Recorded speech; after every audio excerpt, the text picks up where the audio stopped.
ప్రేక్షకులకు నమస్కారం. నా పేరు చైతన్య ప్రసాద్. సినిమా పాటల రచయితగా మీకు తెలుసు. మా ఆయి ప్రొడక్షన్స్ పతాకం మీద రూపేష్ కుమార్ నటిస్తూ నిర్మించి పవన్ ప్రభ దర్శకత్వం వహించిన సినిమా పేరు షష్ఠి పూర్తి. ఆ సినిమా పూర్తయి రిలీజ్కి సిద్ధంగా ఉంది. ఈ సినిమాకు సంబంధించి ఒక దిగ్గజాలు పనిచేశారు ఈ సినిమా కోసం.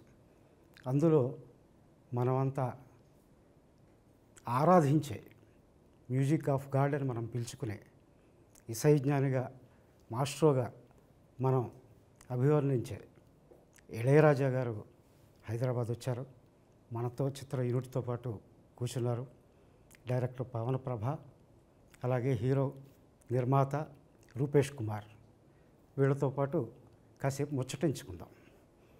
సార్ నమస్కారం. సార్ నమస్కారం. నమస్కారం. ఇళయరాజా గారు పాట వినని రోజు ఈ ఆంధ్రదేశంలోనే ఎక్కడ తెలుగు వాళ్ళు ఉన్నా, ఎక్కడ తమిళులు ఉన్నా, ఎక్కడ మలయాళీలు ఉన్నా, యావత్ భారతదేశం ఏ దేశాల్లో ఉన్నా సరే ప్రతిరోజు ఇళయరాజా గారి పాటతో రోజు గడుస్తుంది. తెల్లవారుతుంది, మధ్యాహ్నం అవుతుంది, సాయంత్రం అవుతుంది. ఆ పాటే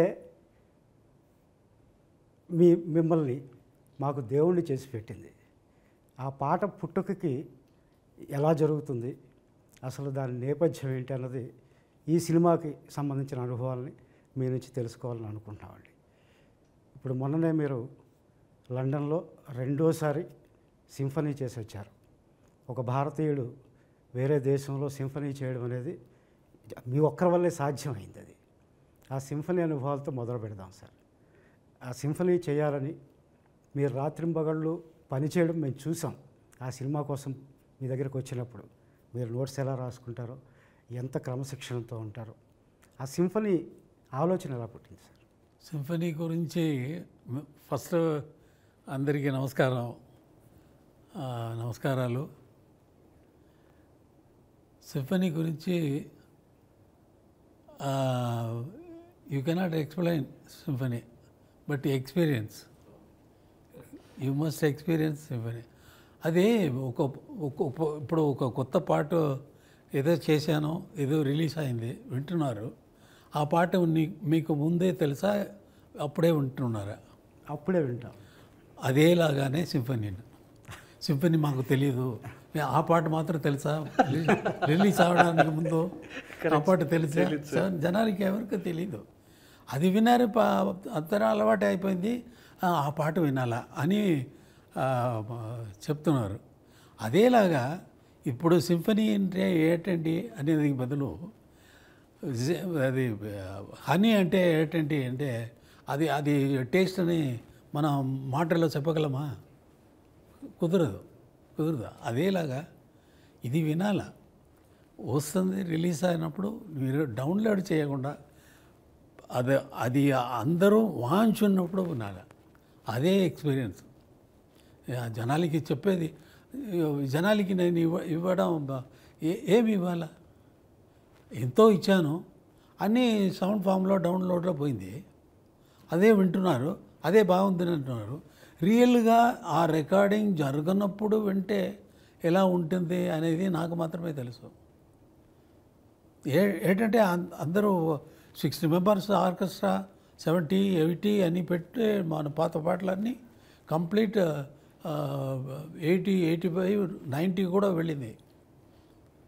90 మ్యూజిషియన్స్ కూర్చొని అది పాట మొదలైతే అందరూ ఒకే చోట్లో కాన్సన్ట్రేషన్ పెట్టి అని ఒకే ఒక స్వరం ఇస్తే అందరు ఇన్వాల్వ్మెంటు వచ్చి, అందరు ఫీలింగ్ వచ్చి, అందరు ఎమోషన్స్ వచ్చి అది కలిపి అది వచ్చే కాబట్టి ఈ డెప్త్ ఉంది.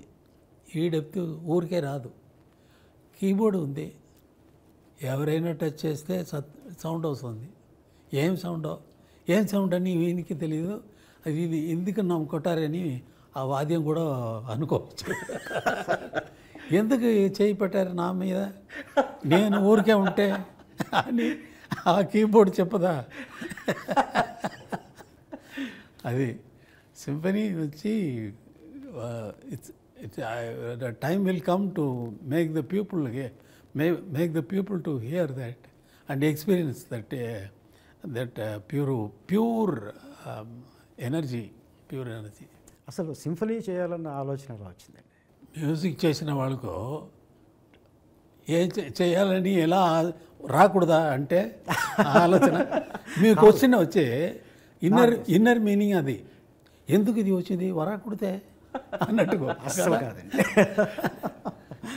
కాదండి, పాట ఒక సందర్భానికి అలా పుడుతుంది. దర్శకుడు సందర్భం చెప్తాడు, మీరు ట్యూన్ ఇస్తారు, కంపోజ్ చేస్తారు, పాట అలా పుడుతుందండి. సింఫనీ అనేది మీరు వ్యక్తిగతంగా సినిమాలో ఇది అన్నీ చేయగలమే. ఎవరైనా అడుగుతారా డైరెక్టర్ వచ్చి, వీరిని అడిగారా నేను సింఫనీ సరే నా పిక్చర్ వదిలేయండి, తర్వాత మీరు తప్పకుండా మీకున్న ఇదికి వచ్చి మీరు అటువంటి మ్యూజిక్ చేయాలండి అని అడిగారా ఎవరైనా? అది ఇది నా స్వయ. మీ బాల్యంలో ఒక్కొక్కసారి వెళదామండి. ఒక పల్లెటూరులో పుట్టారు, అక్కడ నుంచి పద్మభూషణ్, తర్వాత పార్లమెంట్ మెంబర్, ఈ స్థాయికి వెళ్ళారు. మధ్యలో 50 ఏళ్ల ప్రస్థానం మీది. దాదాపు 1500 పైచిలుకు సినిమాలు, 10,000 పైచిలుకు పాటలు, ఇవి కాకుండా రికార్డింగ్స్, ఇంత ఇది కాకుండా పోయట్రీ, లిటరేచర్లో పోయట్రీ, కవి కూడా, గాయకులు. దాని గురించి నేనే చెప్పుకోవాలి. ఏంటంటే దేవుడి గురించి దేవుడే వచ్చి మనుష వీళ్ళకి చెప్పలేకపోతే దేవుడి గురించి మనకు చెప్పగలమా? ఏమి తెలియదు. దేవుడి గురించి మనకు తెలియదు. ఆయనే వచ్చి చెప్పాలా. ఎవరు అనుకున్నావు? అటువంటి మాటలు అక్కడ రాదు. అది వేరే ఏదో రకంగా ఆయన వచ్చి చెప్పాలా. చెబితే కానీ అదేలాగా లిటరేచర్లో ఒక మంచి బాగా కలిసిన వాళ్ళకి ఎంతో పాండిత్యం ఉన్న వాళ్ళకి వాళ్ళే చెప్పాలా వాళ్ళ గురించి. వాళ్ళు చెప్పలేకపోతే మనకు వాళ్ళ గురించి ఏమీ తెలియదు. ఇంత ఉందా దీంట్లో, దీంట్లో ఇంత ఉంది అని ఆయన చెప్తున్నారే, ఆయన గొప్పవాడు అనే ఆయన గురించి తెలుసుకోవాలంటే ఆయనే చెప్పాలి. అదిలాగా ఇప్పుడు నేను చెప్పింది. అవునండి, ఈ ప్రస్థానంలో తమిళ్ లిటరేచర్ అని చెప్పింది, ఆ ఒక మాటలు చెప్పింది. ఇన్నేళ్ల ఈ యాత్రలో అలుపెరగకుండా, ఇప్పుడు 82 ఏళ్ల వయసు మీది, ఎక్కడ మిమ్మల్ని చూస్తుంటే అలసినట్టు కానీ సొలసినట్టు కానీ కనిపించదు. ఉత్సాహం తగ్గలేదు. దాదాపుగా ఒక 60 ఏళ్ళు వచ్చినాయి అంటేనే రిటైర్మెంట్ ప్రకటించేసుకునో లేకపోతే ఇచ్చేసో కృష్ణారామ అంటూ ఇంట్లో కూర్చుంటారు. మీ ప్రస్థానం, మీ ఉత్సాహం చూస్తూ ఉంటే ఎక్కడి నుంచి వస్తుంది సార్? అలా కూర్చోకుండా ఇలా చేస్తారే అంటే అడుగుతారా? అదే మళ్ళీ అడుగుతారా? ఇది యాత్రలో అన్నారు. యాత్రలో మాటలు వచ్చి ఈ కళలో ఉన్న అన్ని కళలకు రాదు. యాత్ర అంటే స్టార్ట్ చేసిన ప్లేస్ ఉండాలి, ఇన్ బిట్వీన్ ద పాత్స్ చేసిన ప్లేస్ ఉండాలి, తర్వాత రీచింగ్ డెస్టినేషన్ ఉండాలి. అది లేదు. ఇప్పుడు ఉందా నాకు? ఇప్పుడు నేను యాత్ర అని మీ మాటలే తీసుకున్నాను. యాత్ర అంటే నేను యాత్ర ఇప్పుడు పోతానా ఆపేసానా? లేదు, యాత్ర అనే మాటలకు మాత్రం వాక్యం వాడకూడదు. అది దానికి మాత్రం అడుగుతున్నాను. యాత్రానికి డెస్టినేషన్ లేదు. So you should not call this as యాత్ర. ఒక ఇది జర్నీలో ఏం జరిగింది అనేది సరిగా ఉండదు. మీకు యాక్చువల్ క్వశ్చన్ వదిలి ఎక్కడెక్కడ వెళ్తున్నారు. సరే, యాక్చువల్గా మీరు ఎప్పుడు చెప్తారు లోకల్లో అంటే మీరు చెప్పిన అన్ని చూస్తే నేనే చెప్పాలా ఏంటంటే బాగా పాండిత్యం ఉన్నవాళ్ళు వాళ్ళ గురించి చెప్పాలి కదా. దానివల్ల నేనే చెప్పాలా. లోకంలో నాలాంటి వాళ్ళు లేదు. ఇంకా రారా అంటే వస్తారా అంటే రారండి. ముందే మీలాంటి వాళ్ళు వచ్చారా అని అంటే లేదు. రీజన్ వచ్చి దేనికి ఇది చెప్తున్నా అంటే సరదాగా నేను పుట్టింది కుగ్రామం, very very very ordinary village. దాంట్లో మ్యూజిక్ నేర్పిన వాళ్ళు లేదు. నా అన్న పాడతారు, అది విని విని విని విని విని దాంట్లో ఒక అట్రాక్షన్ వచ్చింది. చిన్నప్పుడు నుంచి అప్పుడు అలాగే పెరిగి ఇది వచ్చి మెడ్రాస్ వచ్చి కలిశాను. నేను వెళ్ళిన దారిలో నాలాంటి జీవితం ఎవరికి జరగలేదు. మీరు ఎవరి పేరు చెప్పండి, మ్యూజిక్లో గొప్పవారు లోకంలో music masters, world masters, classical masters ఉన్నారు. వాళ్ళ పేరన్నీ చెప్పండి. వాళ్ళు అందరూ ఎవరైనా సరే ఎంఎస్వి గారు అని చెప్తే ఎంఎస్వి గారు మ్యూజిక్ నేర్చుకున్నారు. ఒకరితో అసిస్టెంట్గా సిఆర్ సుబ్రహ్మణ్యంతో అసిస్టెంట్గా ఉన్నప్పుడే ఇంకా ఎస్ఎంఎస్తో ఇంకా వేరే వేరే మ్యూజిక్ డైరెక్టర్తో పాపనాశం శివన్తో ఎన్నో మహానుభావుడు వాళ్ళతో పనిచేసి ఆ ఎక్స్పీరియన్స్ అన్నీ తీసుకొని ఈయన వచ్చి సెపరేట్గా వచ్చారు, నేర్చుకున్నారు, ఆపర్చునిటీ వచ్చింది, ఆయన వర్క్ చేశారు, దాంట్లోనే పని చేసి దాంట్లోనే వచ్చారు. నేను ఎవరితో నేర్చుకున్నాను లేదు. సో కుగ్రామంలో నుంచి వచ్చి ఇంత దూరం వచ్చి వరల్డ్ మ్యూజిక్ లెవెల్లో వెళ్ళే వాళ్ళు ఎవ్వరూ లేరు. బీథోవన్ 4 years ఉన్నప్పుడే పియానో కొట్టేవాళ్ళు, అదిరిపోతుంది, అలా వాంచేవాళ్ళు. మ్యూజిక్ మొజార్ట్ ఎవరినేమి చెప్పండి, ఆ లెవెల్లో మనకు దేవుడు ఎలా నాకు ఇచ్చారో అనేది నాకు తెలియదు. ఇది దేవుడు ఇచ్చిందే కాబట్టి ఆర్డినరీ మనిషి వచ్చి మనం ఏదో అనుకొని ఏదో మ్యూజిక్ నేర్చిన మ్యూజిక్ మాత్రమే రిపీట్ చేసి కర్ణాటక కచేరీ చేసిన ప్రోగ్రామ్ చేసిన వాళ్ళు ఎక్కువ ఉన్నారు. నేర్చుకున్న పాట కదా వాళ్ళు పాడేది, అక్కడ వాళ్ళే క్రియేట్ చేసి పాడింది కాదు, క్రియేట్ చేసి పాడేది అక్కడ రాగంగా పాడినప్పుడు మనోధర్మంగా ఏదైనా పాడతారు. బట్ సాలిడ్గా తానే పాడిన తర్వాత అది కరెక్టా అలాగే ఇంకొకరు ఫాలో చేస్తారా, ఒక గ్రూప్ ఆఫ్ పీపుల్ ఫాలో చేస్తారా అంటే దేశంలో అందరూ మ్యూజిక్ తెలిసిన వాళ్ళందరూ అదే ఫాలో చేస్తున్నారా అంటే లేదు. భీమ్సేన్ జోషి పాడుతున్నారు, అది అలాగే పాడతారా, వచ్చే వాళ్ళందరూ పాడరు. అటువంటి వెరీ డిఫికల్ట్ ఫీల్డ్ అది. మ్యూజిక్ అనేది గొప్పది, చాలా గొప్పది. సంగీతం ఒక గురువు దగ్గర అక్కడ నేర్చుకోకుండా ఎలా ఈ రాగాలు పట్టుకుని అదే నేను అడుగుతున్నాను దేవుడిని, భగవంతుడు చెప్పాలి, ఎలా దేవుడా నాకు ఇచ్చావో, ఎందుకు ఇచ్చావో. ఇండియన్ మీ మొదటి పాట మీరు ఎప్పుడు చెప్తారు సార్, అప్పటి వరకు అది గాలి, నేను అలా తెరిచిన తర్వాత అది పాట అని. మీ మొదటి పాట అలా ఎలా పుట్టింది సార్? ఏ పాట సార్? ఏ పాట మొదటి పాట అంటున్నారు? మీరు ఫస్ట్ కంపోజ్ చేసింది నాకు సినిమాలో కాకుండా అది ఎలా ట్రై చేసి మ్యూజిక్ ఏంటంటే నాకు ప్రోగ్రాంలన్నీ వాంచినప్పుడు అన్నయ్యతో నా వాంచడానికి ఏదైనా ఇన్ బిట్వీన్లో మ్యూజిక్ వాంచితే కొడతారు, చెప్పలు కొడితే రాజులు నాకు రోజులు గర్వం, ఒక ఈగో వచ్చి ఎక్కువ పెరిగిపోయింది, హెడ్ ఇలా అయిపోయింది. ఒక టైం అలా వెళ్తే టైం పాస్ ఇది ఎందుకు క్లాప్స్ కొట్టారు, నేను వాంచేందుకు కొట్టారా, ఆ ట్యూన్కి కొట్టారా, ఆ పాటకి మ్యూజిక్ కోసం కొట్టారా అంటే మ్యూజిక్ కోసమే ఉండాలి, నీ వాంచేది కోసం, ఆ మ్యూజిక్ వాంచేది కాబట్టి ఆ మ్యూజిక్కి కొట్టారు అని.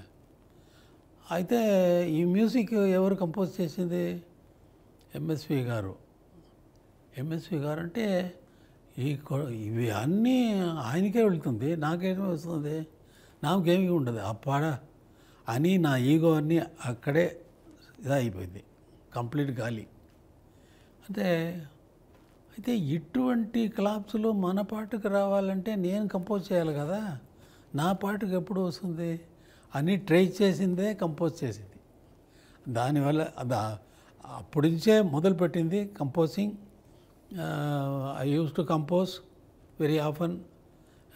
కంపోజ్ చేసి బాగాలేదు, అదే గందరగోళం కదా, వద్దు వద్దయ్య, అలా అలా అలా అలా అలా చేసి ఇప్పుడు మీతో మీ క్వశ్చన్ అడగటం, నేను జవాబు చెప్పడం, మేము ఈ లెవెల్కి వచ్చేసి యాక్చువల్గా మా ఈ క్వశ్చన్స్ కదండి ఆశ్చర్యార్థకం అంటారు, ఎక్స్క్లమేషన్ మార్క్, ఎలా సాధ్యం అవుతుంది ఇది అని. మీ ముందు కూర్చున్నాం, మీరు ఒకటి చేయడం, ఇది బాగాలేదని పక్కన పెట్టడం, ఈ తొలి రోజుల్లో జరిగిందేమో. ఆ తర్వాత మీరు పలికిందే పాట అయిపోయింది. ఆ పాట ప్రజల హృదయంలో అసలు పదిలంగా ఉండిపోయింది చిరకాలంగా. అది చూడాలంతే మీరు చేసేటప్పుడు. ఆ అదృష్టం మాకు షష్ఠపూర్తి సినిమాతో ఏర్పడింది. ఇంత వచ్చే ఏడాది వరకు కూడా మీ డైరీ ఖాళీ లేదని మేము విన్నామండి. ఇన్నేళ్ల ప్రస్థానం, 50 ఏళ్ల ప్రస్థానంలో మారుతున్న ట్రెండ్స్ని తట్టుకుంటూ అసలు మీ దరిదాపుల్లో ఎవరూ లేకుండా మీ మార్గం అనొచ్చో లేదో మీదిగా మీరు ముందుకు వెళ్ళగలుగుతున్నారు. అభిమానులు, సంగీత దర్శకులు అందరినీ ఎవరిని అడిగినా వాళ్ళు మీకు పోటీదారులు కాదు, మీ సరసన నిలబడేవాళ్ళు కూడా కాదు. అది వాళ్ళే చెప్తున్న విషయం. వాళ్ళందరూ మీ అభిమానులు, ఇప్పుడు సంగీతం చేస్తున్న వాళ్ళందరూ. కానీ ట్రెండ్స్ మారుతున్నాయి. అసలు ట్రెండ్స్ అంటూ ఉంటాయా? టెక్నాలజీ మారుతుందా? ఏంటి మీ ట్రెండ్స్ అన్నీ ఏమీ లేదండి. ట్రెండ్స్ అంటే మారేది గురించి ఇది ట్రెండ్ అంటే ట్రెండ్ నిలబడుతుందా? ట్రెండ్ అండి అటువంటి పాటలు ఇక్కడ వద్దు అంటే ట్రెండ్ పాట బాగా ఉండాలి అంతే. దీంట్లో ట్రెండ్ ఎలా వచ్చింది? పాట వినడానికి బాగుంటే జనాలు వింటారు. అంటే ఇంతకుముందు మనకు 6 నిమిషాలు 7 నిమిషాలు పాట కూడా ఉండేదండి. ఇప్పుడు వచ్చేసరికి 3 నిమిషాల మించి 3.5 నిమిషాలు ఏంటంటే కుదరలేదు, అక్కడ రాలేదు, అక్కడ ఏమీ లేదు. ఏఐ అని వచ్చింది, ఏఐ ఆపరేట్ చేయడానికే మనం ఇన్స్ట్రక్షన్ ఇవ్వాలా, అది లేకుండా అది పని చేయదు. కరెక్ట్. హ్యూమన్ ఎమోషన్స్ ఉండాలి. ఎమోషన్స్ వస్తుందా? ఇప్పుడు ఒక బొమ్మలో క్రియేట్ చేస్తున్నారు, సావిత్రి లాగా, నాగేశ్వరరావు గారి లాగా, భానుమతి లాగా ఇలా చేస్తే కూడా దాంట్లో జీవం వస్తుందా? జీవం ఉండదు. అది వచ్చి ఇప్పుడు ఆ బొమ్మల్లో లైలామజీని తీసి నాగేశ్వరరావు గారు పిచ్చిగా వెళితే మనకు దాంట్లో కనెక్షన్ రాదు, ఆ ఎమోషన్స్ రాదు. రియల్గా మనం అప్పుడు చూసినప్పుడు భానుమతి గారిని, నాగేశ్వరరావు గారిని చూసినప్పుడు ఎంత ఎమోషన్స్, లవ్లో ఎంత ఎమోషన్స్ వచ్చింది ఆ పిక్చర్లో, ఆ సాంగ్స్లో. ఎందుకంటే ఏం చూసి చాలామంది భయపడుతున్నారు, కొంతమంది భయపెడుతున్నారండి. ఇప్పుడు పాట కావాలంటే అది 5 సెకండ్స్ 6 సెకండ్స్లో అది కంపోజ్ చేసేస్తుంది, మ్యూజిక్ ఇచ్చేస్తుంది, లిరిక్ రాసేస్తుంది. ఇవన్నీ ఆల్రెడీ ఫీడెడ్. అది చేయలేదు, స్వయంగా చేయలేదు, మనం చేసి పెట్టింది వేరే కాంబినేషన్లో ఇస్తుంది అంతే. అది క్రియేటర్ కాదు, అది క్రియేషన్ కాదు. Already created which inserted in బఫేలా ఐటమ్ పెట్టి తర్వాత తీసి ఇది వద్దు అన్నట్టుగా మిక్స్ చేసినట్టుగా వస్తుంది అంతే. మీరు అన్నట్టు జీవం ఉండదు, దాన్ని ఇంప్రూవైజ్ చేయడం, పాడేటప్పుడు హ్యూమన్ బ్రెయిన్ వచ్చి కెపాసిటీ వచ్చి 1 lakh ఏఐ మెషిన్కు ఈక్వల్. అటువంటి ఏఐ మనం క్రియేట్ చేయగలము. ఏఐ ఒక హ్యూమన్ బ్రెయిన్ క్రియేట్ చేయదు. హ్యూమన్ బ్రెయిన్ క్రియేట్ చేస్తుందా? అది వస్తే ఎందుకు అది టైంలో వస్తుంది, టైంలో పోతుంది అంతే. అది నిలబడేది కాదు. అది దేవుడు ఉండాలి. షష్ఠిపూర్తి ఈ సినిమా కొత్త వాళ్ళు చేస్తున్న సినిమా, మీకు కొత్త పాత లేదు, ఇందులో ఏది నచ్చితేనే చేస్తారు కనుక ఏమి నచ్చింది సార్ ఇంకా చెప్పండి. నాకు పని చేయటం నచ్చింది అంతే. ఎటువంటి క్వశ్చన్స్ అడగవద్దు. ఏంటంటే వీళ్ళు ఎలా చేస్తారు అని నాకు నమ్మకం వస్తే కదా ఒప్పుకున్నది. అది లేకుండా నాకు బిగినింగ్లోంచి కొత్త వాళ్ళు వస్తే ఎంకరేజ్ చేయాలా అనేది వచ్చి నా ఇది అయిపోయింది. Thank you sir. ఎప్పుడు ఫస్ట్ భారతీరాజా వచ్చినప్పుడు ఆయన భారతీరాజా అని నా ఫ్రెండ్, నాకు తెలుసు. ఈయన ఎలా పిక్చర్ చేస్తారు, ఈయనకి చేయగలరా అని క్వశ్చన్ రాదా? మణిరత్నం వచ్చినప్పుడు ఈజ్ నాట్ మణిరత్నం. భారతీరాజా వచ్చినప్పుడు ఈజ్ నాట్ భారతీరాజా. నాతో వచ్చి పిక్చర్ చేసిన తర్వాతనే వాళ్ళు వచ్చి వాళ్ళకి వాళ్ళ పేరు వాళ్ళు దాంట్లో ప్రమాదంగా వండర్ఫుల్గా చేసిన వల్ల అది ఆ ప్లేస్ తీసుకున్నారు. వాళ్ళ పేరు వాళ్ళకి అది వచ్చినప్పుడు అదేలాగా వచ్చిన వాళ్ళకి ఎంకరేజ్ చేయాలనే ఇది ఒప్పుకున్నాను, చేశాను. ఇప్పుడు వస్తుంది. ఇప్పుడు దీని గురించి అభిప్రాయం జనాలే చెప్పాలా కానీ మనం ఇప్పుడు నార్త్ హిందీ పిక్చర్ అని వెళ్తే నేను అది చేశాను, దీంట్లో అది ఇది స్టోరీ ఎక్కువ చెబుతారు. బట్ మనం పని చేస్తే చేసిన తర్వాత చూసేవాళ్ళు చెప్పాలా, అభిప్రాయం చెప్పాలా, వాళ్ళు అప్రిషియేట్ చేయాలా. వాళ్ళు అప్రిషియేషన్ మంచి వర్క్ అయితే జనాలు ఒప్పుకుంటారు తప్పకుండా. ఇది నిజానికి ఈ సినిమా వీళ్ళకి అవకాశం ఇవ్వడమే కాకుండా వెరీ డిఫికల్ట్ పీరియడ్ అండి ఇది వచ్చి స్టార్డమ్ ఉండాలా, తర్వాత అది ఉండాలా, ఇది ఉందా అది ఉందా అని కేడినప్పుడు ఒక మంచి స్టోరీతో అది ఇంతవరకు ఫిల్మ్లో స్క్రీన్లో రానట్టుకు ఒక లైన్ ప్రాబ్లం తీసుకొని అది సాల్వ్ చేసే దాని మీద పిక్చర్ చేసేది ఈ టైంలో అది జనాలు పోతారు కదా, చూస్తారు కదా. కాదు, మీరు అన్ని అవకాశాలు ఇచ్చారంటే ఈ టీంకి. మీ స్టూడియోలోనే సినిమా ఓపెనింగ్ కూడా జరిగింది. అవును, అది మర్చిపోలేని అనుభవం. పాటలు మీతో చేయించుకోవడం అన్నది పక్కన పెడితే ఓపెనింగ్ కూడా మీరు మాకు స్థలం కల్పించారు. పవన్ సార్, మీ దగ్గరికి ఎప్పుడు వచ్చినా కూడా మీరు నాకు పరిచయం లేని రోజుల్లో ఫస్ట్ టైం కలిసినప్పుడు సార్ మీ దగ్గర రౌండ్ ద క్లాక్ సార్ ఒకరి పాటలే మోగేవి. అవును సార్. అది ఇళయరాజా గారి పాటలు ఎప్పుడు రానియండి. సార్, మీరు హమ్ చేసేవి కూడా రాజాగారి పాటలు తప్ప ఇంకో పాట హమ్ చేయరు. అలాంటి మీరు మొదటి అవకాశంలోనే సార్తో మ్యూజిక్ చేయించుకుంటున్నారు సార్. ఆ ఎక్స్పీరియన్స్, ఆ ఆలోచన, అవకాశం ఎలా పొందారు? అసలు ఫస్ట్ ఈయన పక్కన కూర్చోవడం చాలా షివరింగ్గా ఉంది సార్. చాలా వణుకు వస్తుంది లోపల. నాకు కూడా అలాగే ఉంది. ఎందు గురించి అంటే ఇది ఒక్కోసారి గిచ్చుకుని చూసుకుంటూ ఉంటారండి, ఇది నిజమా అబద్ధం అని. అంటే నేను పుట్టిన 1980s అండి, 80s బ్యాచ్లో పుట్టాను నేను. సో నేను అక్కడ స్టక్ అయిపోయాను ఈ మ్యూజిక్ దగ్గర. అందు నుంచి బయటకు రాలేను నేను. సో ఆ రాకపోవడం వలన ఏమైందంటే మీరు ఎప్పుడు వచ్చినా అదే పాటలు అవే వింటూ ఉంటే మీ చుట్టూ అదే ఉండేదండి. అవే పాటలు వినేవాడిని. నాకు కూడా విసుగులేదు కదా. అదేనండి, నేను కూడా ఎంజాయ్ చేశాను. పాటలు కదా కీర్తనలు. మనకి జనరల్గా పొద్దున్న లేచి మన దేవుడు దండం పెట్టుకోలేని రోజు ఉంటుందేమో కానీ ఈయన పాట వినని రోజు ఉండదండి. అది రకరకాల కోణంలో అవ్వచ్చు. ఒక సెల్ ఫోన్ రింగ్ అవ్వచ్చు, లేదా నేను ఆర్టీసీ బస్సు ఎక్కితే ఒక ఎఫ్ఎం అవ్వచ్చు, లేదా టీవీ పెడితే టీవీ ఛానల్ అవ్వచ్చు, లేదా చంటిపిల్లలు ఏడుస్తుంటే చంటిపిల్లలు వాళ్ళ అమ్మ పాడే పాట అవ్వచ్చు, ఏదేనండి.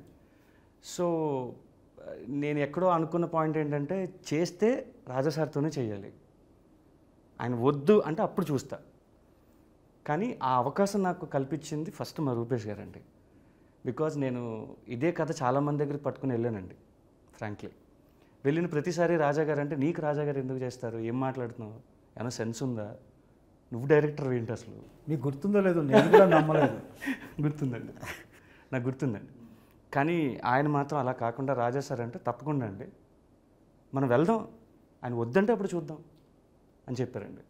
సో నేను వెళ్ళి ఆయనకి హార్డ్లీ ఒక 2 నిమిషాలు కూడా చెప్పలేదండి కదా.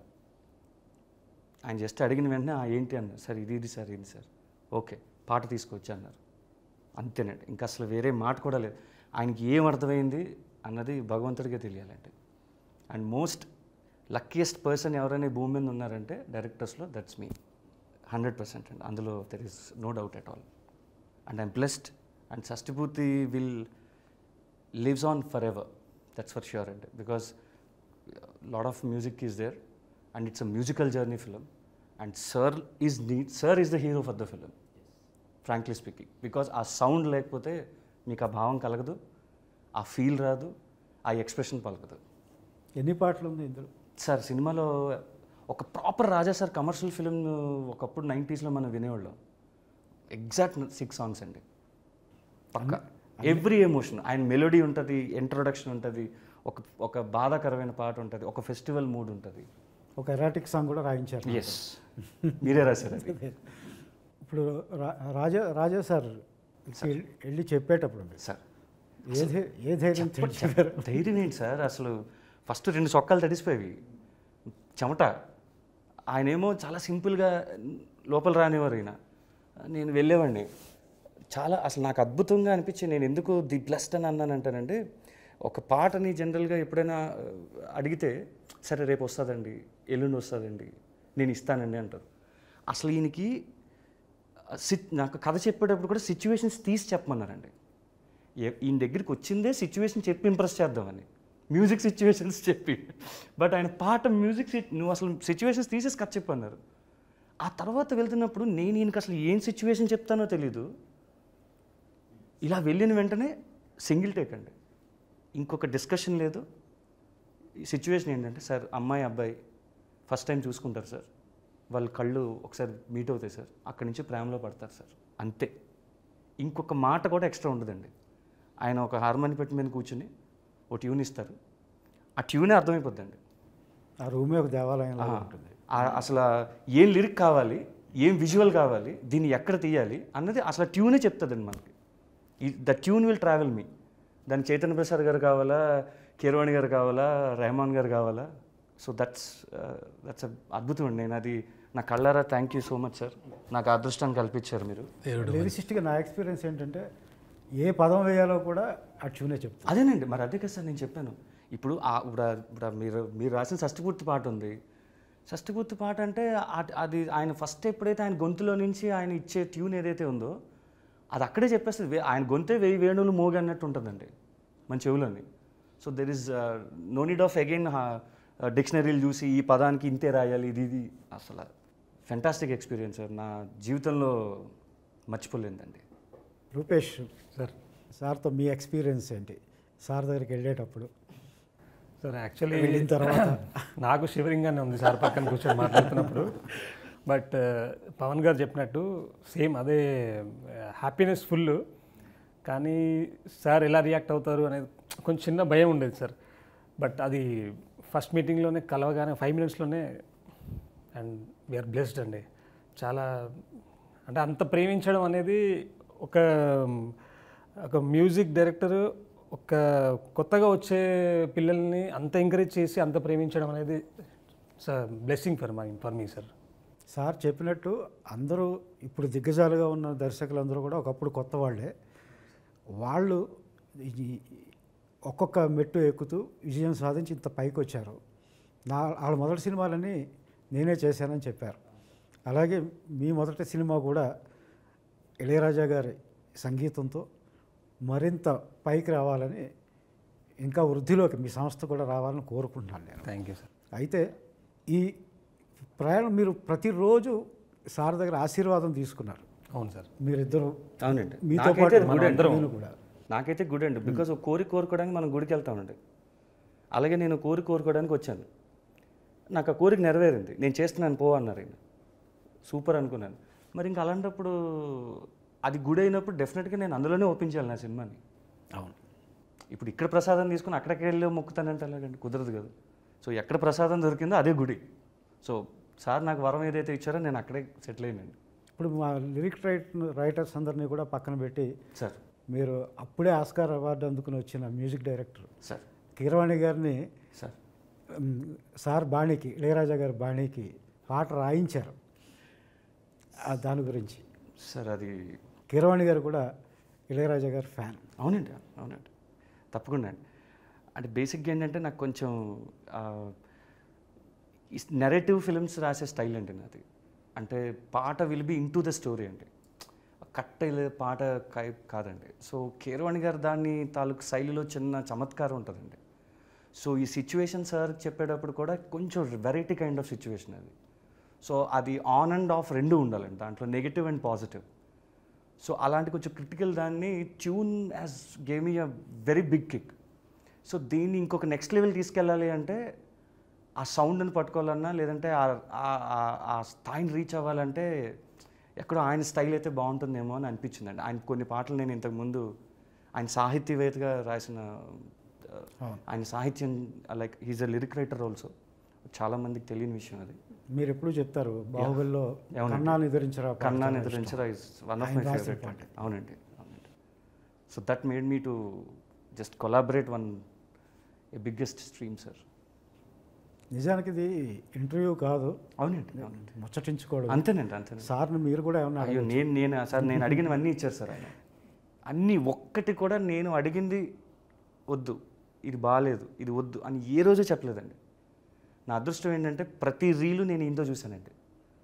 ఆ రీల్ని తీసింది నేను, కానీ ఈయనతో చూశాను నేను. ఎడిటర్తో కూడా చూడలేదు. ఎడిటింగ్ ఎప్పుడు అయిపోయేది మా కార్తీక్ అన్న పర్ఫెక్ట్గా చేసేవారు. సార్ బ్యాక్గ్రౌండ్ స్కోర్కి వస్తున్నాం రండి, సార్ ఒక టీజర్కి వస్తున్నాం రండి, ఇంకో దానికి వస్తున్నాం రండి. మాకు తెలియదు సార్ నిజంగా ఆయనకి మా మీద ఉన్న అంత ప్రేమ ఏంటో మాకు తెలియదండి. కానీ ఏ రోజు ఆయన నోట్లోంచి నో అన్న పదం నేను చూడలేదు సార్. అంటే చూడలేదు, ఆయనతో ఎదుర్కొంటే ఏదైనా చెప్తే నో అని నేను చూడలేదు ఆయన్ని. వినటం పక్కన పెట్టండి, వినటం అంటే ఫోన్లో అసలు ఆయన ఫోన్ కాంటాక్ట్ దొరకడమే అదృష్టం. సో ఎప్పుడు వెళ్ళి ఆయనకి ఏం చెప్పినా సరే నో అన్న మాట అసలు ఈ నెవర్ సార్ నా వరకు, అందులో అసలు నో డౌట్ అండి. మీ గురించి రాజా సార్, మీ గురించి బయట ఇంతకుముందు ఎప్పుడో రకరకాలుగా వింటూ ఉండేవాళ్ళు అండి. ఒకటే ట్యూన్ ఇస్తారు, ఇంకా అది తప్ప మనం అడగడానికి లేదు, చాలా నిరంకుశంగా ఉంటారు అందులో మా ఈ సినిమా సర్కిల్స్లో అని కూడా విన్నామండి. కానీ మేము ప్రత్యక్షంగా ఇప్పుడు చూసింది అందుకు పూర్తి భిన్నమైంది. నిజంగా అలా ఉండేవారా సార్? అప్పుడు ఏమైనా మార్పు వచ్చిందా? అలా కాదు, సరదాగా చేసినప్పుడు ఇప్పుడు తలపతి చేసినప్పుడు మణిరత్నం సుందరి గండాలో వచ్చేది ఆ సాంగ్, ఆ ట్యూన్ కంపోజ్ చేశాను. చేస్తే మణి ఏమనుకున్నారో తెలియలేదు. Raja can we try some other tune అన్న, Mani don't miss this tune అని ఒకే మాటలు చెప్పాను. అవునా, అవును అంటే సరే వదిలేస్తాము అని సెలెక్ట్ చేసిందే ఈ పాట సుందరి కన్నాలు. అప్పుడు అలాగా ఏదైనా జరిగి ఉండవచ్చు, ఒకే ట్యూన్ చాలు మణి ఫాసిల్కు కూడా చెప్పేది. ఏడా మంచి ట్యూన్ వాళ్ళు వదలకూడదు అని, మంచి ట్యూన్ కలకాలం నిలబడపోతుంది ట్యూన్ వచ్చి వాళ్ళ పిక్చర్లో మిస్ అవ్వకూడదు అని ఉద్దేశంతో చెప్పింది వాళ్ళు విన్నారు. నా మాటలు తప్ప నేను చెప్తే వాళ్ళకి. ఒకే రోజు పక్కపక్క స్టూడియోస్లో ఒక 6-7 సినిమాలు రికార్డింగు, ఒక చోట రికార్డింగు ఇవన్నీ చేసేవారు ప్రసాద్ ల్యాబ్స్లో, అది అని విన్నానండి. ఆ ఒత్తిడి ఎలా తట్టుకునేవారు సార్, ఆ ప్రెషర్? అది దీపావళితో టైంలో 12 పిక్చర్స్ రిలీజ్ అవుతుంది, 12 పిక్చర్ నా మ్యూజికే. అది దానికోసం సార్ రికార్డింగ్ డేట్స్ లేదు సార్, దీపావళి వస్తుంది మీరు చేయాలని 3 picture at a time same time. నేను ఏ పిక్చర్కో బ్యాక్గ్రౌండ్ స్కోర్ మాత్రం వెళితే, ఇప్పుడు ఈ కంప్యూటర్ వచ్చింది కాబట్టి టైం పడుతుంది. ఏంటంటే కరెక్ట్ సౌండ్ సెలెక్ట్ చేయాలి, దానికి టైం అవుతుంది. 2000 వరకు 3 days, only 3 days any picture. 3 daysలో వచ్చి బ్యాక్గ్రౌండ్ మ్యూజిక్ అయిపోతుంది. ఆ పిక్చర్ నా థియేటర్కి వస్తే పిక్చర్ ఇచ్చేసారంటే 3 daysలో ఫినిష్ చేసి వాళ్ళకి పంపించాలి. అదే నా అలవాటు, నాకు అలవాటు. ఇప్పుడు అన్ని పిక్చర్ ఒకటి ఒకే టైంలో వస్తుంది థియేటర్ అది అనేది 3 థియేటర్స్ బుక్ చేశాను, రికార్డింగ్ థియేటర్స్. 3 ఆర్కెస్ట్రా ఫిక్స్ చేశాను, 3 కండక్టర్ ఫిక్స్ చేశాను. ఫస్ట్ స్టూడియోలో వచ్చి ఫస్ట్ రీల్ వేయమని చెప్పి రీల్ చూసి మార్క్ చేసుకొని తర్వాత మ్యూజిక్ కంపోజ్ చేసి ఆర్కెస్ట్రాని ప్రాక్టీస్ చేసి నేనే పిక్చర్తో వాళ్ళకి కండక్టర్కు చూపించాలి. కండక్టర్కి చూపించి వాళ్ళు ఒకసారి నా ముందు కండక్ట్ చేయాలి. ఎక్కడైనా మిస్ చేస్తారా, టెంపో ఫాస్ట్ అవుతుందా, స్లో అవుతుందా. టెంపో స్లో అయితే ఏంటంటే మ్యూజిక్ సిచ్యువేషన్ తర్వాత కూడా మ్యూజిక్ వస్తూ ఉంటుంది. దానివల్ల నాకు వాళ్ళు చూపించాలా, అది కరెక్ట్ చేసి సరే టేక్ వెళ్ళండి అని చెప్పేసి నెక్స్ట్ థియేటర్లో ఇదే మరి ఇదేలాగా నెక్స్ట్ థియేటర్ అలా వచ్చి మళ్ళీ 3 పిక్చర్. ఒకటి రాజరిషి, ఇది పురాణిక్ ఫిలిం. ఒకటి వచ్చి వాక్యరాజ్ కామెడీ ఇది ఫిలిం. ఇంకొకటి ఒక ఎక్స్పెరిమెంటల్ శంకర్నాగ్ అని హీరో, కన్నడ హీరోనా, యాక్సిడెంట్ అని ఒక ఫిలిం తీశారు. అది ఈ 3 ఫిలిము మూడే రోజుల్లో ఫినిష్ చేసేసాను. 3 ఫిల్మ్స్ 3 డేస్. ఒక సినిమాకి 3 రోజులు అయ్యేది, అదే 3 రోజుల్లో 3 సినిమాలు చేశాను. చేయగలను. ఆ ఒత్తిడి ఎలా తట్టుకునేవారండి? అది ఆ 3 పిక్చర్ మీరు ఇప్పుడు ఒకేసారి చూస్తే ఒక ఐడియా కూడా ఈ పిక్చర్లోంచి ఆ పిక్చర్కో, ఆ పిక్చర్లోంచి ఆ పిక్చర్లో ఉన్న ఐడియా ఇంకొక పిక్చర్కో రాదు. ఆ స్వరం కూడా, ఆ సౌండింగ్ కూడా కంప్లీట్ డిఫరెంట్. ఆ పిక్చర్ వెళితే ఆ పిక్చర్ మాత్రమే ఉంటుంది. అదే గొప్పది.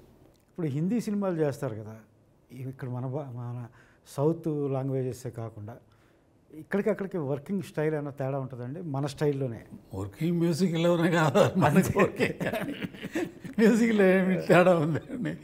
మ్యూజిక్ స్టైల్లో మాటల్లో తేడా రావచ్చు. మీరు చెప్పండి, మీరు ఇన్ని పాటలు రాశారు కదా, సో ఫస్ట్ టైం మీరు షష్ఠపూర్తికి రాశారు రాజాగారి కంపోజిషన్. అయ్యో, నేను సినిమా రైటర్ని కాకముందు నుంచి నాకు కళ ఇది. ఒక్క పాట అయినా రాజా సార్కి రాయాలి. అవునండి.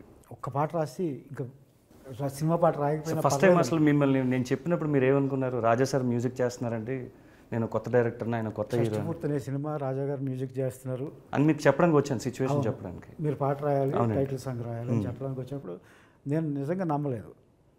చాలామంది రాజా గారు ఇదే సార్ నమ్మట్లేదు సార్ ఎవరు. అంటే చాలామంది అంతకుముందు వచ్చారు, మన సినిమాకి ఇళయరాజా గారు మ్యూజిక్ అండి, మన సినిమాకి ఇళయరాజా గారు మ్యూజిక్ అండి. అవేమీ వర్కౌట్ అవ్వాలా, వాళ్ళు అసలు అప్రోచ్ కాలేకపోయారు సార్ని. మీరు కొత్తగా వచ్చారు, ఆయన కొత్త ప్రొడ్యూసరు, కొత్త హీరో కొత్త, మీరు కొత్త డైరెక్టరు వచ్చి ఇళయరాజా గారు అంటే ఆయన ఎంత బిజీయో అందరికీ తెలుసు. నేను నమ్మలా. అయినప్పుడు చూద్దాంలే ఆయన. సార్ మీకు టికెట్ వేసి ఆయన ఎదుర్కొని తీసుకెళ్ళి కూర్చోపెట్టాం. అప్పుడు టికెట్ వేసిన తర్వాత నమ్మాను. టికెట్ వేసిన తర్వాత ఇక ఆవరణలోకి ఎంటర్ అవుతున్నప్పుడే గూజ్ బంప్స్ వచ్చేసి ఒకలాంటి ఇది. వెళ్ళగానే మీరు సిచ్యువేషన్ మీరు ఇందాక చెప్పినట్టే ఒక్క నిమిషంలో చెప్పారు. రెండేళ్ళు లోపలికి తీసుకెళ్లారు. అది నిజంగానే మీరు ఒక పాట రాయాలనుకున్నారు, ఇందులో 3 పాటలు రాశారు. అవును, ఆ గర్భగుళ్ళు అసలు పాట ఇంటికి వచ్చి ట్యూన్ ఇచ్చి రాస్తే చాలు అనుకునేవాడిని. ఆయన కంపోజ్ చేస్తుంటే ముందు కూర్చుని ఆ వినడం, అది చూడడం, నిజంగానే గాలి అనేది పాట ఎలా అవుతుంది అన్నది ఈ ఫిలింలో చాలా ఫస్ట్ టైమ్స్ ఉన్నాయండి ఇందులో. అవును, మీరు ఫస్ట్ టైం రాశారు, నాకెటు ఫస్ట్ టైం, ఆయనకెటు ఫస్ట్ టైమే. చరణ్ గారు ఫస్ట్ టైం పాడారు ఇందులో, ఇరు కన్నులు కన్నులు అని మొన్న లేటెస్ట్గా రిలీజ్ అయిందండి. దట్ ఈ ఫ్యాంటాస్టిక్ మెలోడీ అండి. చరణ్ గారు ఫస్ట్ టైం పాడారు, అండ్ సారు వాళ్ళ అబ్బాయి గారు పాడారు ఇందులో, యువన్ శంకర్ రాజు గారు ఫస్ట్ టైం తెలుగులో. అది మీరే రాశారు. మళ్ళీ ఫైనల్ రికార్డింగ్ అప్పుడు కూడా మిమ్మల్ని తీసుకెళ్ళాను సార్. అప్పుడు ఏమనుకున్నారు? అరుదైన అవకాశం కదా, ప్రతిరోజు దేవుడి మందిరంలో కూర్చోగలగడం, ఎదురుగా కూర్చోగలగడం అనేది అదొక వరం. నిజానికి నాకు అప్పుడు ఇక్కడ అంటే జనరల్గా రికార్డింగ్కి లిరిక్సిస్ట్ని ఎందుకు తీసుకెళ్తారు అని ఎప్పుడు మీరు నన్ను అడగలేదు, బట్ నేను మిమ్మల్ని తీసుకెళ్ళాను. నాకు మీరు ఇచ్చిన వరం అది, మీ టీం ఇచ్చింది. సార్ నన్ను అనుమతించడం, అక్కడ సార్ బ్యాక్గ్రౌండ్ స్కోర్ వోకల్స్ అన్నది నాకు పిచ్చండి. నేను సార్ దగ్గరికి వెళ్ళి ఒక మాట అడిగాను, అంతా అయిపోయిందండి, పాట అంతా అయిపోయింది అయితే ఇంకా నుంచున్నాను. ఇంకెందుకు నుంచున్నావు అన్నారు. సార్ అది ఓఎస్టీస్ కొన్ని వదులుదాం అనుకుంటున్నాను సార్ అన్నాను. ఎందుకు? అదే సార్ బ్యాక్గ్రౌండ్ స్కోర్లు కొన్ని ఉండిపోతాయి సార్, సినిమా హీరో హీరోయిన్ కలిసేవి కానీ, కొన్ని ట్రావెలింగ్ సీన్స్ అప్పుడు కానీ, కొన్ని థింగ్స్ అని. సో అలాంటి దాంట్లో సార్ ఏమైనా ఒక 2 లైన్లు ఏమైనా రాయమంటే మళ్ళీ నేను ఎక్కడ మిస్ అవుతాను ఆ భాగ్యాన్ని అని మిమ్మల్ని పిలిపించానండి. చాలాసార్లు అడిగారండి, బ్యాక్గ్రౌండ్స్ కొరకు నేను ఎందుకు అన్నారు. కానీ అదొక ఎక్స్పీరియన్స్ నాకు. ఫెంటాస్టిక్ సాంగ్ అండి, లాస్ట్ సాంగ్ కూడా రాశారు. కంపోజ్ చేస్తారు. రీ రికార్డింగ్లో మామూలు ఒక చప్పటి సీన్ ఉంటుంది, ఏ రసం లేని నిస్సారమైన సీను. అది మ్యూజిక్ పడిన తర్వాత అది ఎంత రసవత్తరంగా మారిపోతుందో అనేది నేను చాలామంది వంశీ గారు లాంటి వాళ్ళు చెప్పగా విన్నాను. అది నేను ప్రత్యక్షంగా చూశాను. నా సినిమాకి ఇది అసలు ఈ సినిమాకి అయితే ఆయన చేసిన తర్వాత ఒక ట్యూన్ ఇచ్చారండి. ఈ ట్యూన్ ఇచ్చిన తర్వాత ఆయన ఒక ఎగ్జాంపుల్ చెప్పారు, పాత ఫిల్మ్ ఎగ్జాంపుల్. ఇక్కడ దాకా ఇలా వెళ్తూ ఉంటుంది సినిమా, ఇక్కడ పడిన వెంటనే ఇది వేరు అన్నారు. అది నేను ఎక్స్పీరియన్స్ చేసిన తర్వాత నేను మిమ్మల్ని సరే అయితే ఓకే సార్ని పిలుద్దాం. అప్పుడు వచ్చి రీ రికార్డింగ్ రాబట్టే సార్ ఒకరోజు మనల్ని అందరినీ కూర్చోబెట్టి కన్నదాసన్ గారి గురించి, ఆత్రేయ గారి గురించి వెరీ గ్రేట్ టైం, చాలా వెరీ విశేషాలు గ్రేట్ చెప్పారు. అవునండి. అదంతా ప్రత్యక్షంగా వారి ముఖత వినగలిగాం. అది అదృష్టమే కదా. మాస్టర్ ఇళయరాజా గారు, మన గాడ్ ఆఫ్ మ్యూజిక్ ఇళయరాజా గారు కంపోజ్ చేసిన 6 అద్భుతమైన పాటల్ని 1 by 1 ఇప్పటికే 2 పాటలు రిలీజ్ అయినాయి. ఆ మిగిలిన పాటలను కూడా మీరు ఆదరించి ఈ చిత్రాన్ని విజయవంతం చేయాలని కోరుకుంటున్నాం. Thank you.